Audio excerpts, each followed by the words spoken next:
Every birthday card from Grandpa had the same warning. The last birthday card my grandfather ever sent me arrived 3 days after his funeral. At first, I thought the mail had been delayed. Then I saw the postmark. He had mailed it 6 weeks before he died. My name was written across the front in his shaky blue handwriting, the same way he had written it every year since I was 5. Inside was a watercolor print of a lighthouse, a $20 bill tucked neatly into the fold, and one sentence written beneath the printed birthday message.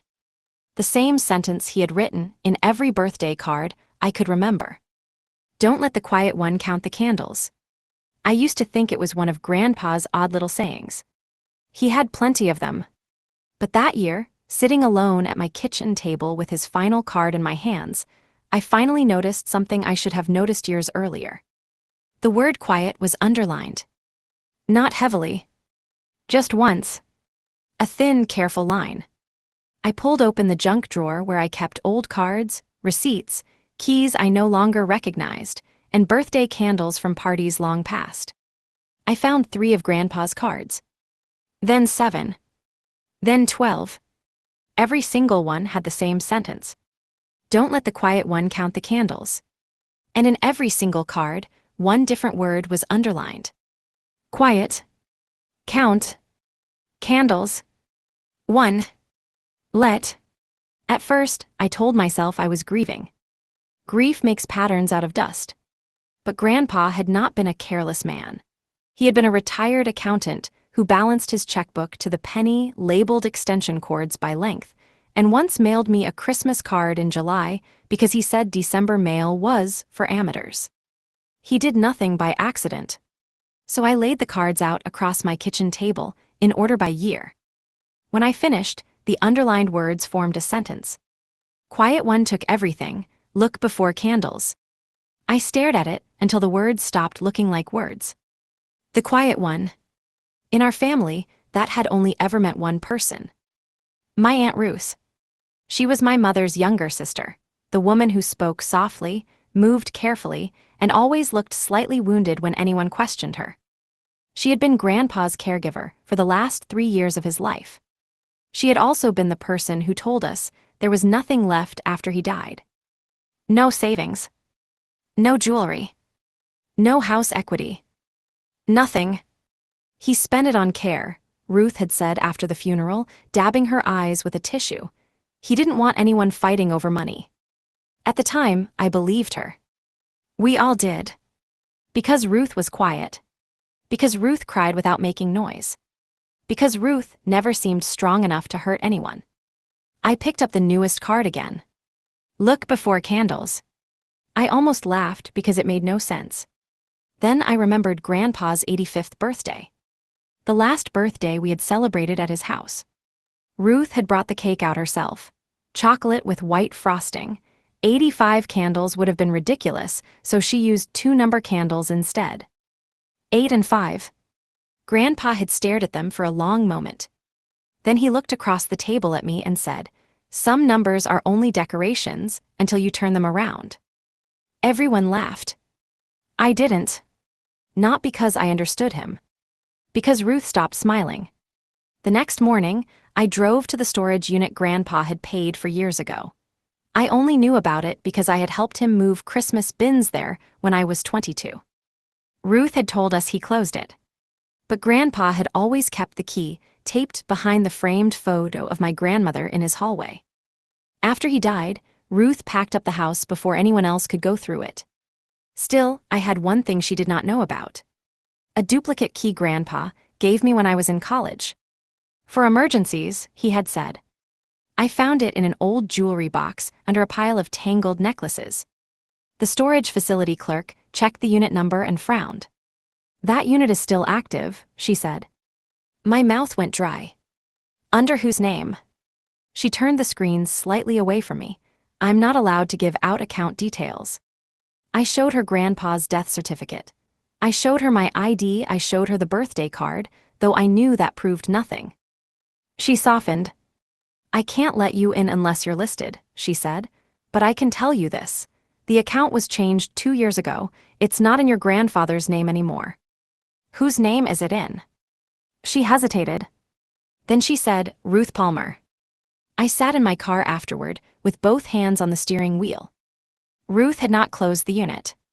She had taken it. That answered one question. But it opened another. Why would Grandpa keep sending me clues, instead of simply telling someone? That night, I called my mother. She went quiet when I mentioned the cards. Don't start this, she said. Start what? Your grandfather got confused near the end. He mailed me coded messages for 12 years, Mom. He liked puzzles. Did Ruth take his storage unit? My mother sighed, tired and sharp at the same time. Your aunt gave up a lot to take care of him. That isn't an answer. It's the only one you're getting tonight. Then she hung up. That was when I knew Ruth was not the only person afraid of the truth. 2 days later, I went to Ruth's house. She lived in a small white ranch with perfect hedges and wind chimes that sounded sweet enough to hide a warning. When she opened the door, she smiled like she had been expecting me. What a surprise. I found Grandpa's birthday cards, I said. Her smile stayed in place, but something behind it froze. That's nice, he loved sending those. I know what he wrote in them. Her eyes flicked once toward the hallway behind her. Not fear. Calculation. He wrote strange things to everyone. No, he didn't. Ruth folded her hands in front of her. What do you want? I want to know why his storage unit is in your name. For the first time, her softness disappeared. He asked me to handle it. Then you won't mind showing it to me. Her face changed again. Now she looked hurt. It was impressive how quickly she could become the victim. After everything I did for him, this is how you treat me. What did he keep in there? Old junk.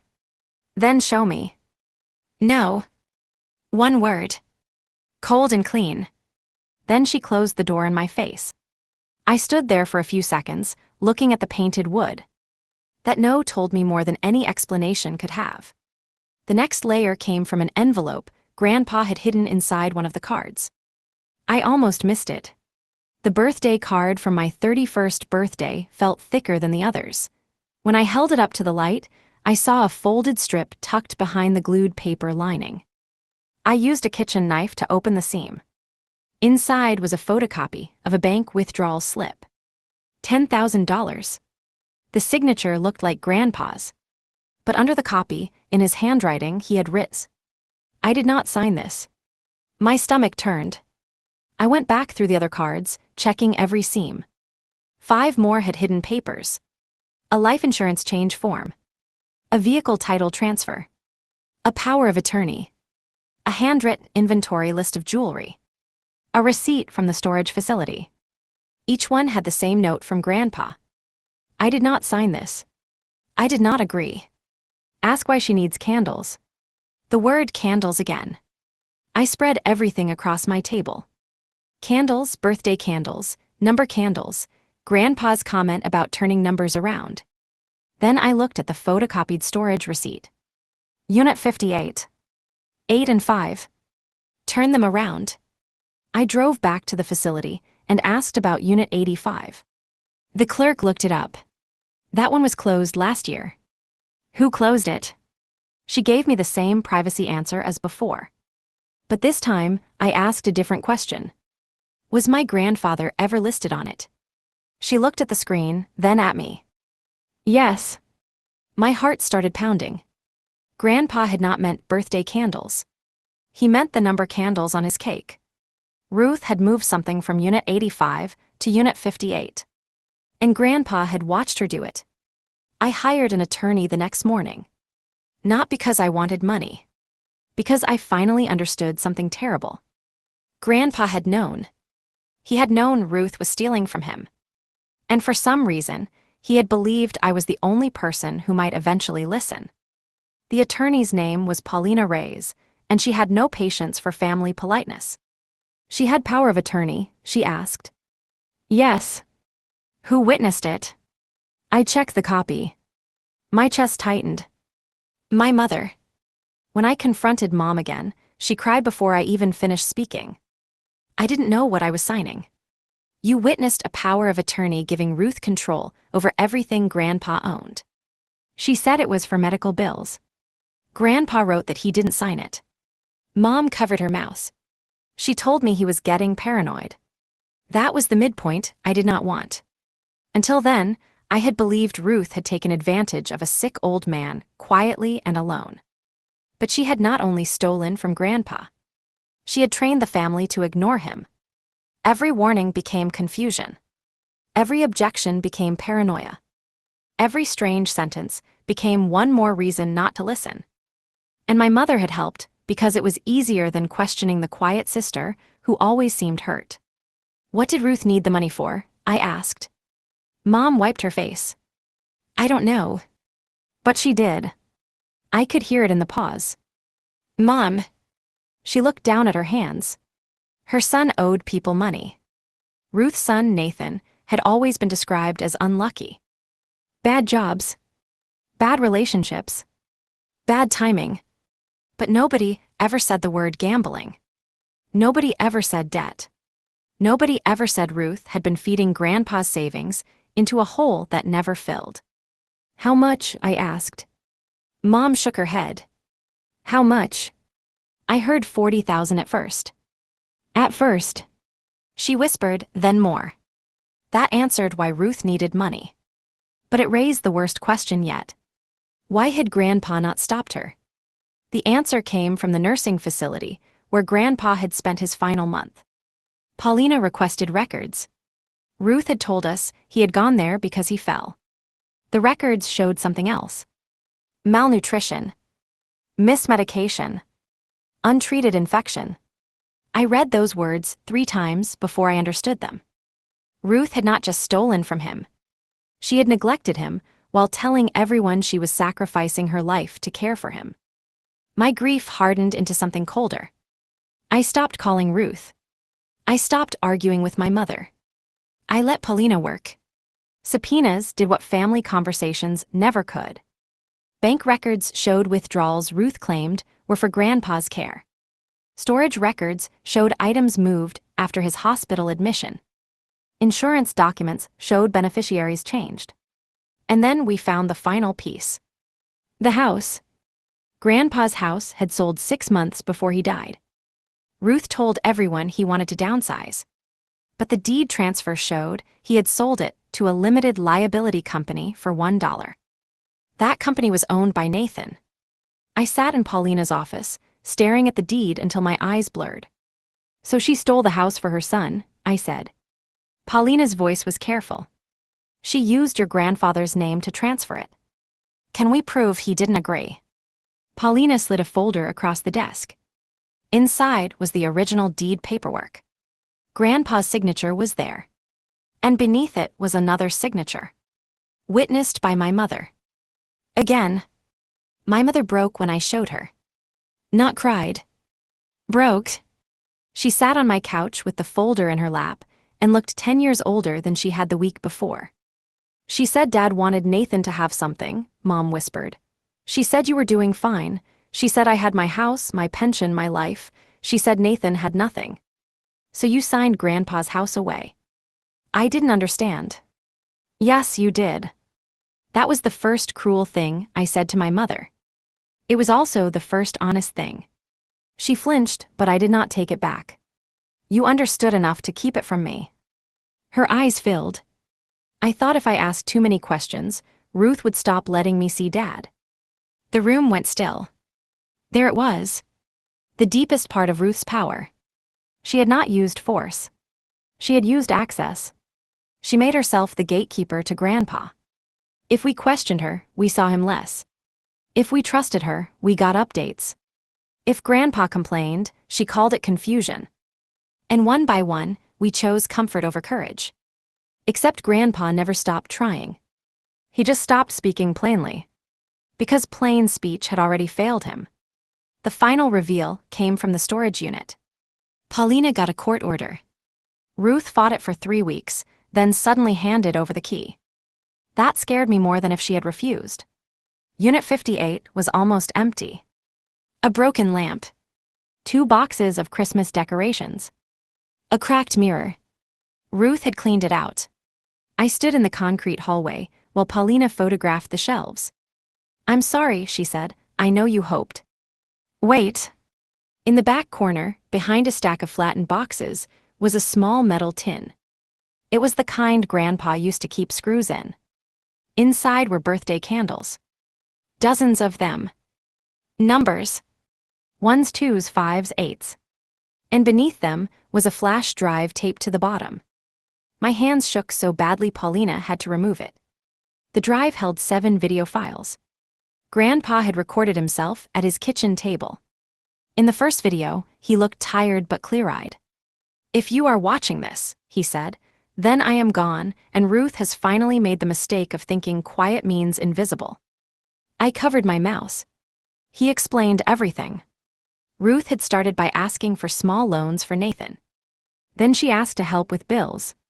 Then she brought papers. When he refused to sign, she forged them. When he threatened to call a lawyer, she told the family he was declining. When he tried to tell my mother, Ruth stayed in the room. When he tried to tell me at his birthday, Ruth took him home early and changed the locks the next week. "I sent the cards because she never read cards," he said in the video.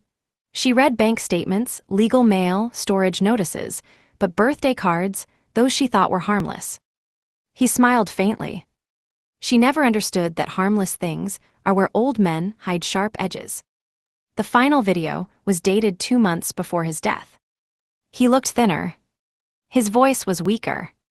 But his eyes were still his. "I do not want revenge," he said. "I want the truth counted properly. Ruth thinks she is saving her son. She is not. She is feeding him with pieces of everyone else. If my daughter helped her, let her answer for that too. Love does not excuse cowardice." I cried then. Not loudly. Not dramatically. Just enough that the room blurred around me. Because Grandpa had not left me a treasure map. He had left me a responsibility. The case did not end quickly. Nothing real does. Ruth denied everything until Paulina turned over the videos, bank records, forged forms, and medical records. Then Ruth changed her story. She said Grandpa had wanted to help Nathan. Then she said Grandpa had been confused. Then she said the family had abandoned her. In court, she cried softly. The same quiet cry that had fooled all of us. But this time, nobody mistook quiet for innocent. The judge froze the sale of the house. The deed transfer was reversed. The remaining assets were placed under a state review. Ruth was charged with financial exploitation, forgery, and neglect. Nathan had to move out of Grandpa's house. My mother was not charged, but she was named in the civil case. That hurt her more than I expected. Not because of money. Because every document showed exactly where she had chosen not to look. At the final hearing, Ruth turned toward me. "You always thought you were his favorite," she said. I looked at her for a long time. "No," I said, "I was just the one who kept the cards." Her face crumpled then. For once, I did not feel sorry for her. Months later, Grandpa's house was returned to the estate and sold properly. Most of the money went toward legal costs, unpaid care bills, and restitution. There was not a fortune waiting at the end. That was never the point.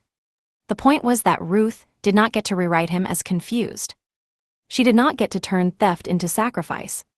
She did not get to hide behind her soft voice and my family's silence. My mother and I did not heal overnight. Some things were too heavy for one apology. But she came with me when I scattered Grandpa's ashes near the lake where he used to fish. She brought one thing with her. A birthday candle shaped like the number 5. I brought the number 8.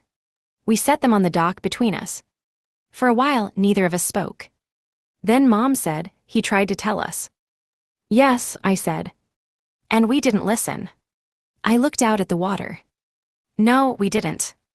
That was the closest we came to forgiveness that day. It was enough for a beginning. On my next birthday, I bought myself a card. It felt silly standing in the aisle, choosing one with a lighthouse on the front. At home, I opened it, took out a pen, and wrote one sentence beneath the printed message. "Don't let quiet people count what belongs to someone else." Then I placed it in the drawer with all the others. Not because I needed another clue. Because for the first time, the mystery was over. And Grandpa had finally been heard.